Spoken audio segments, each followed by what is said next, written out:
Hello YouTube people, welcome to the Sai Hema world channel. మీకు అందరికీ horror stories, romantic stories, మంచి కథలు, మంచి నవలలు, ఫ్యామిలీ స్టోరీస్ కథలు వినాలనుకుంటున్నారా? మీరు ఫస్ట్ టైం నా ప్రొఫైల్ని విజిట్ చేస్తూ ఉంటే please like, share, subscribe to my channel. My channel name is Sai Hema world channel. Love birds story ఇక చదువుతాను. మీరు కూడా నాతో పాటు కూడా వినండి, చూడండి, ఎంజాయ్ చేయండి. తను అలా కొట్టినా కూడా వాళ్ళు ఆరు బయట బొంగరం ఆట ఆడుకుంటున్నారు అని తన భార్యని అలానే పట్టుకొని తనకు చట్నీ రుబ్బటంలో సహాయం చేస్తున్నాడు రామలింగం గారు. అప్పుడు తన భార్య, అబ్బా నా మాట మీరు వినరు కదా, మీరు మీ మూటు సరసం అంటూ ఒకవైపు తిట్టుకున్నా కూడా లోపల ఆనందపడిపోతూ రమ సిగ్గుపడుతూ కంటి చూపు ఓర చూపుతో అలా వెనకకు తన భర్తని చూస్తూ అలా సరసంగా తను కూడా చట్నీ రుబ్బుతుంది.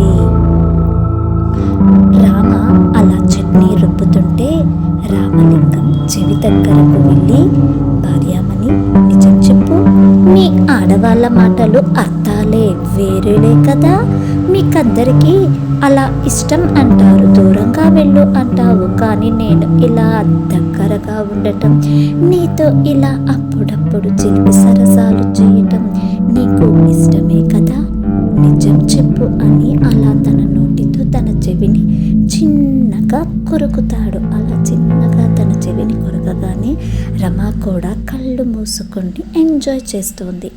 అలా ఇద్దరు చేతులు ఒకరి చేతి మీద ఒకరు అలానే పట్టుకొని కూర్చొని తన భర్త అడిగిన ప్రశ్నకు అలా తలను నేలను వాల్చగానే సిగ్గుతో తన ఎర్రని బుక్కులు గోరింటాకులాగా ఎర్రగా పండాయి. ఆ ఎర్రని యాపిల్ లాంటి నీ రెండు బుక్కలు కొరికేయాలనిపిస్తోంది రమ అంటూ మళ్ళీ తన పంటితో తన భార్య యొక్క రెండు బుక్కలను కొరికి అక్కడ నుంచి లేచి రామలింగం గారు పారిపోతారు. తన భర్త అలా పారిపోగానే పక్కనే ఉన్న నీళ్లు చేతిలోకి తీసుకొని తన భర్త అలా పరిగెత్తుతూ ఉంటే తన భర్త మీదకి విసురుతూ రమాగారు కూడా సంతోషంగా నవ్వుతున్నారు. అలా నీళ్లు తన భర్త మీదకు పడకపోగా తలుపు వెనక దాక్కుని తన భార్య వైపు తొంగి చూస్తూ బాగుందా ఈ సరసం అని నవ్వుతూ అక్కడి నుంచి ఏమీ తెలియని వాడిలా రామలింగం గారు వెళ్ళిపోతారు. తన భర్త అలా వెళ్ళిపోగానే ముసిముసిల నవ్వులు నవ్వుకుంటోంది రమ.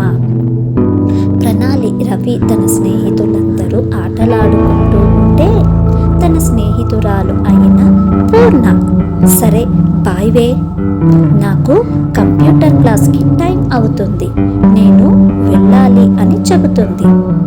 ప్రణాళి తన మాటలు విని, ఆగవే, నువ్వు కంప్యూటర్ క్లాస్కి ఎక్కడికి వెళ్తున్నావు అని తన స్నేహితురాలిని క్వశ్చన్ అడుగుతుంది మన హీరోయిన్ ప్రణాళి. పూర్ణ, అవునే, సమ్మర్ క్యాంప్ వేశారు, అక్కడ ఈ సమ్మర్లో మనకి కంప్యూటర్, టైపింగ్, జావా, పైథాన్ అన్నీ నేర్పిస్తారు, నువ్వు వస్తావా అని పూర్ణ ప్రణాళిని అడుగుతుంది. ప్రణాళికి చదువు మీద చాలా ఎక్కువగా ధ్యాస ఉండటంతో, మక్కువ ఎక్కువ ఉండటంతో, అలాగే నేను వస్తాను, మా నాన్నని అడిగి రేపే నేను కూడా మీ కంప్యూటర్ క్లాస్లో జాయిన్ అవుతాను, నీతో పాటు నేను వస్తాను అని ప్రణాళి చెబుతుంది.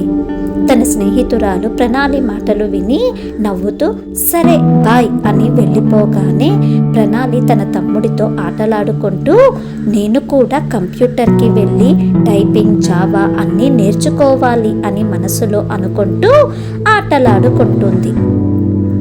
9 గంటల సమయం అవ్వగానే రమ దోశలు, గారెలు, చట్నీ చేయగానే ఆటలాడుకుంటున్న పిల్లల్ని, ఏదో పని చేసుకుంటున్న తన భర్తని టిఫిన్ తినడానికి అందరినీ పిలుస్తుంది. ఎప్పటిలా అందరూ హాల్లో ఒక చోట కింద నేల మీద కూర్చొని అందరూ నవ్వుకుంటూ తింటున్నారు. ప్రణాళి తన తండ్రి వైపు చూస్తూ, నాన్న, మరి నా స్నేహితురాలు పూర్ణ, తను ఈ సమ్మర్లో కంప్యూటర్ క్లాస్కి వెళ్తోంది, ప్లీజ్ నాన్న, నన్ను కూడా ఆ కంప్యూటర్ క్లాస్లో జాయిన్ చెయ్యవా అని బ్రతిమాలుతూ తన కూతురిని అడుగుతుంది ప్రణాళి. వాళ్ళ వాళ్ళ నాన్న అయిన రామలింగం ఆ మంచి ఆలోచన అని ఆలోచిస్తున్నాడు. ఏం జరుగుతుందో తెలుసుకోవాలంటే నెక్స్ట్ పార్ట్ వరకు ఎదురు చూడండి.